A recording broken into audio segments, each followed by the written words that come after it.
this video, we're going to be thinking about anxiety. When considering emotionally based school avoidance, or EBSA, we need to explore anxiety, what it looks like and feels like, and how we can support our children and young people when they experience anxious thoughts and feelings. Anxiety is a physiological response to potential threat and can feel quite scary, even though it can't hurt us. We need to support our children and young people to recognise the early signs of anxiety and develop relaxation techniques so they can manage their feelings.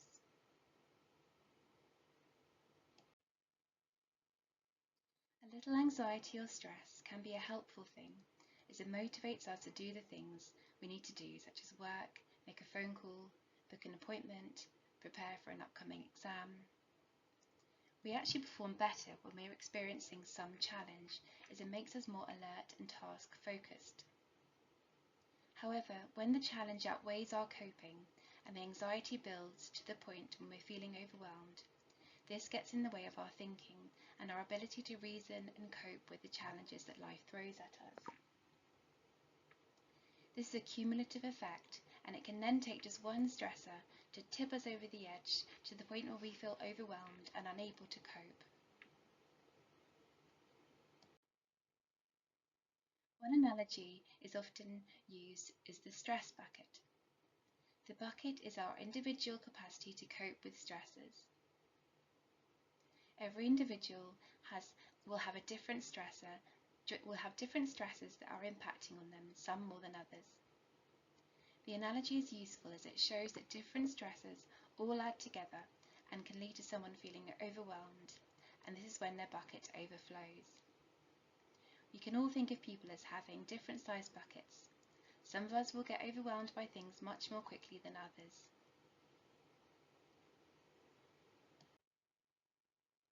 Anxiety can feel different for different people, and some examples of what it can do to our body and our mind are shown in the image here.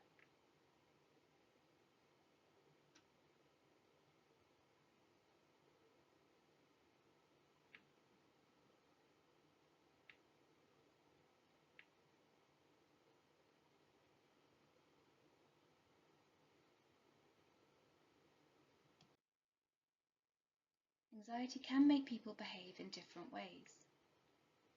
For example, a desire to control people in events, difficulties getting to sleep, feeling agitated or angry, crying and difficulty managing emotions, defiance and other challenging behaviours, having high expectations for self, including schoolwork and sports, avoiding activities or events, including school, over-planning for situations and events, pain like stomach aches and headaches, struggling to pay attention and focus, intolerance of uncertainty, and feeling worried about situations or events.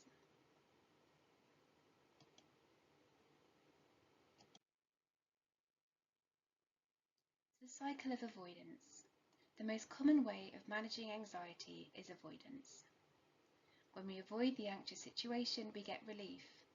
However, this is only a short-term solution, as when we face a situation the next time, the anxiety reaction is much greater due to the increased anticipation of the event. And this happens in emotionally based school avoidance. Children and young people who are anxious about attending school may get an immediate sense of relief when they avoid school. However, the fear of attending the next day is then much greater. They are then even more likely to avoid school again, and this is called an avoidance cycle.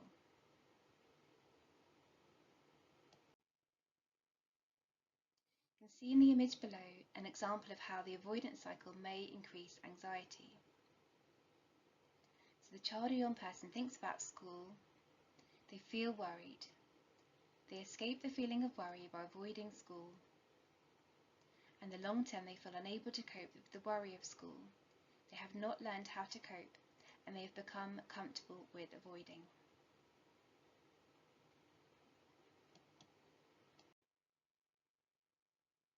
Instead of using avoidance to cope with feeling overwhelmed, we need to support our children and young people to recognise the triggers of their anxiety, have ways they can calm themselves when they're starting to feel anxious, and identify small steps they feel that they can take.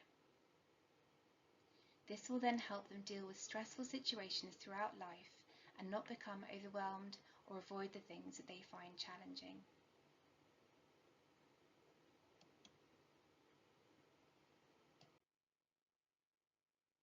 Many stresses impacting on our children and young people's lives are out of their control, and this can increase feelings of helplessness and anxiety. It's very helpful and important to support our children and young people to identify which stresses they can control and which they can't. For the things they can control, support them to make a problem-solving plan for how to tackle the issue. For example, revising for a test or calling a friend they've had an argument with. For things that they cannot control, find ways to manage the feelings of uncertainty and support them to know that as horrible as it feels now, the feeling will eventually pass. Support them to find ways of managing their feelings by using relaxation techniques, breathing techniques, and/or exercise, and finding outlets which are distracting to take their mind off the stresses.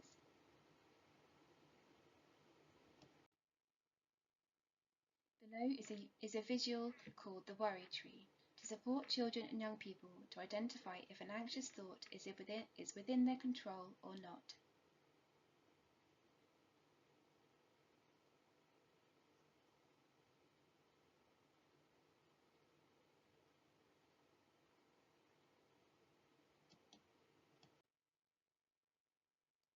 The link between thoughts, feelings, and behaviour. Anxiety is an interplay between our thoughts, feelings, and behaviours. How we think about things has a direct impact on how we feel about it and the action that we then take. Some ways of thinking greatly increase feelings of anxiety, and we call these automatic negative thoughts, or ANTs. They're called automatic as they mostly happen without us being aware of them. But by becoming more aware of them, we can gently challenge them by reframing the situation into something more helpful and positive. We can think of this as we need to stamp on the ants.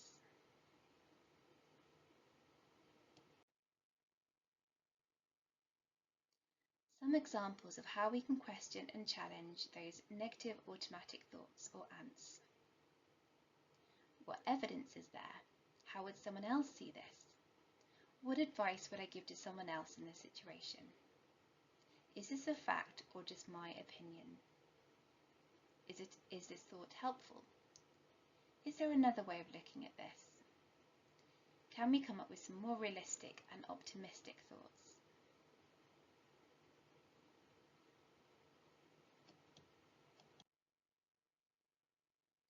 We all tend to use these thinking patterns at some time, but some people can get used to unhelpful thinking styles and automatically view the worst possible scenario.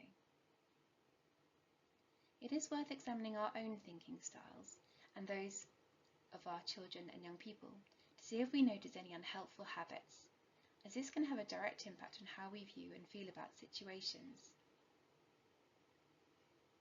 We need to remember that many of these thoughts are not reality and are just thoughts, and we need to support our children and young people to challenge them. It is important to do this as well as emphasising with our children and young people that they are feeling worried and overwhelmed. Feelings are valid and real, even if thoughts are not.